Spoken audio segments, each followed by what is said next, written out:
अनवर, एक फोटोग्राफर, सवात की एक खूबसूरत वादी में एक पुराने मेहमान खाने में क़याम पजीर हुआ। ये इमारत बरतानवी दौर की थी। अब खाली और वैरान मेहमान खाने में सिर्फ 3 कमरे खुले थे, मगर चौथा कमरा हमेशा बंद रहता था, जिस पर सिर्फ एक जमला लिखा था, खामोशी में जो छुपा है वो जुगाने मत देना। अनवर ने मालिक से पूछा, ये कमरा क्यों बंद है? मालिक ने बस इतना कहा, यह कमरा खुद बंद रहता है, हमें बंद नहीं करना पड़ता। इस रात अनवर ने दरवाजे के नीचे से झांका। अंधेरे में कुछ हिलता हुआ महसूस हुआ, जैसे कमरे में कोई चल रहा हो। रात 2 बजे अनवर की आंख खुली। उसने सुना बंद कमरे से किसी के गुनगुनाने की आवाज आ रही थी। आवाज ना मुर्द की थी ना औरत की, बल्कि कोई बीच की, धंधली, कपकपाती हुई। उसने मोबाइल निकाला और रिकॉर्डिंग की, लेकिन सुबह फाइल सुनने पर सिर्फ खामोशी थी। लेकिन एक लम्हे पर वो आवाज इसके नाम से पुकारती है, अनवर, दरवाजा खोलो। दोपहर को अनवर ने दोबारा दरवाजे की तरफ देखा और चौंक गया। दरवाजा आधा खुला हुआ था। कमरे में कोई नहीं था, मगर कमरे की दीवारों पर हाथों के निशानात थे, ऊपर, नीचे, अल्टे, सीधे, और फर्श पर एक पुरानी तस्वीर थी, अनवर की, जो उसने कभी नहीं खींची। तस्वीर में अनवर था, मगर उसके पीछे एक धुंधला साया खड़ा था।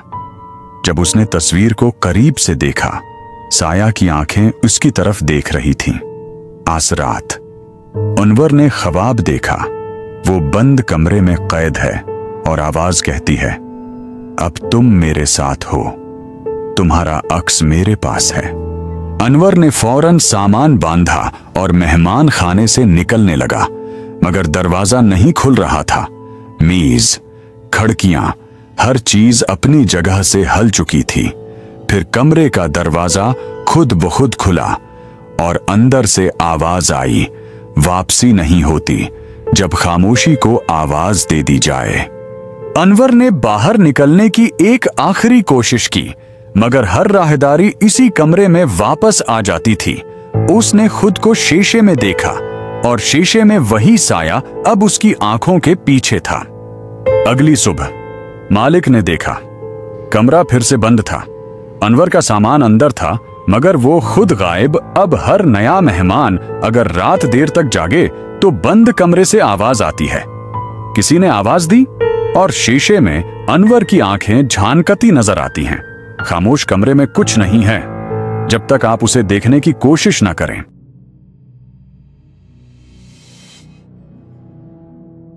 माहम और उसके 3 दोस्त साकिब, रिदा और शायान लाहौर से गर्मियों की छुट्टियां गुजारने कागान वेली पहुंचे। उन्होंने एक कदीम पहाड़ी बंगला किराए पर लिया, जो जंगल से जरा हटकर तन्हाई में वाक़ा था।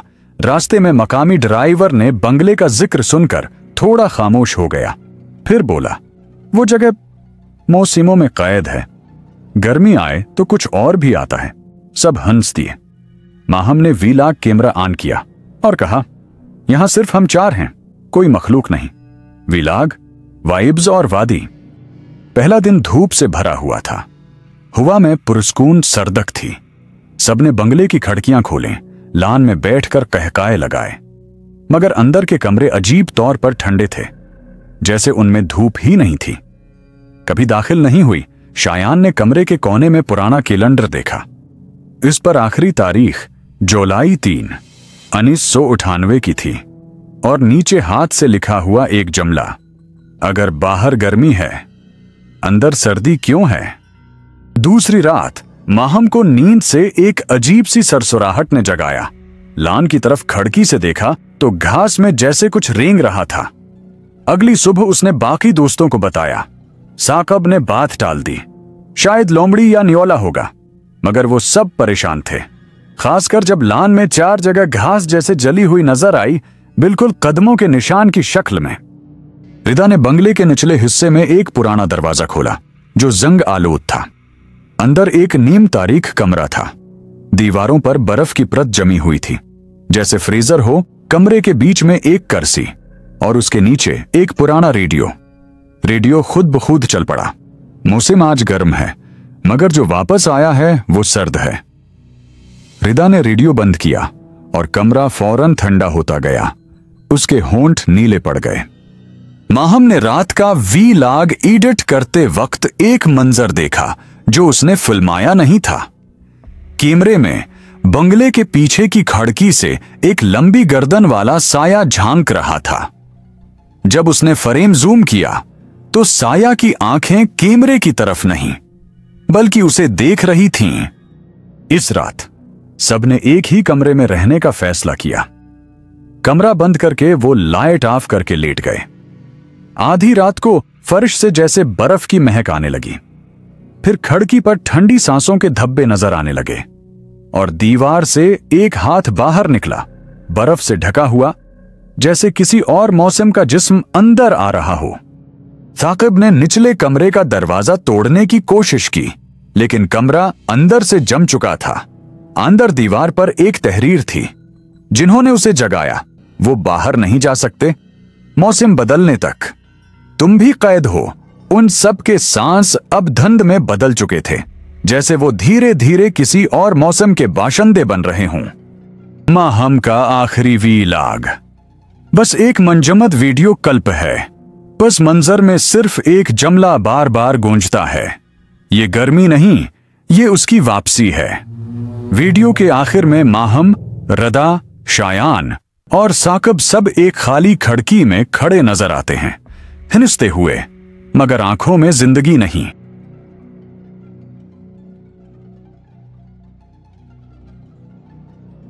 आसिम, फरियाल, हमजा और नमरा, 4 यूनिवर्सिटी के दोस्त, लाहौर की गर्मी से तंग आकर शमाल की तरफ निकले। उन्होंने वादी कमराट में काले पत्थरों के दामन में एक 2 रफ्तादा लकड़ी की कीबन किराए पर ली। वहां कोई सड़क न थी, सिर्फ पथरेला रास्ता और दरिया की परशुअर गूंज। एक बूढ़ा चरवाहा जब उन्हें वहां तक छोड़ने आया तो जाते वक्त बस इतना बोला, जब रात बहुत खामोश हो जाए तो बोलना नहीं, सुनना भी मत। पहली रात सब कुछ पुरस्कून लगा। आग जलाकर बाहर बैठे, मूसीकी चलाई और नीचे बहता दरिया खुशगवार शूर करता रहा। मगर रात के 3 बजे फरियाल को नींद से एक अजीब सांसों की आवाज ने जगाया। दरवाजे के पीछे जैसे कोई आहिस्ता आहिस्ता सांस ले रहा हो। उसने झांक कर देखा, कोई नहीं था, मगर फर्श पर नमी की एक हल्की लकीर जैसे किसी हलचल के साथ साथ चल रही थी। ने अंदर आने की कोशिश की हो।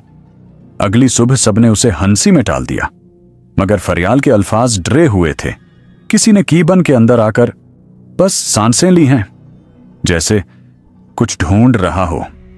हमजा ने कीबन की पछली दीवार के साथ एक पुराना लकड़ी का फरीम देखा जो गव्या किसी खिड़की को बंद करने के लिए बनाया गया था।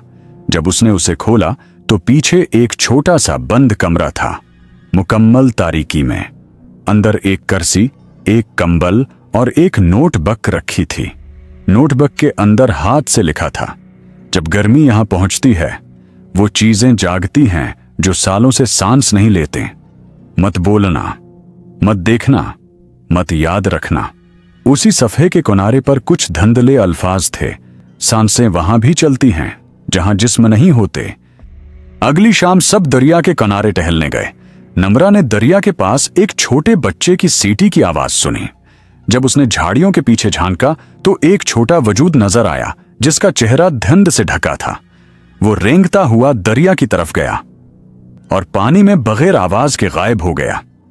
नम्रा चीखी, बाकी सब दौड़े, मगर वहां कुछ नहीं था, सिर्फ गीली घास और जमीन पर बच्चे के कदमों के छोटे निशान।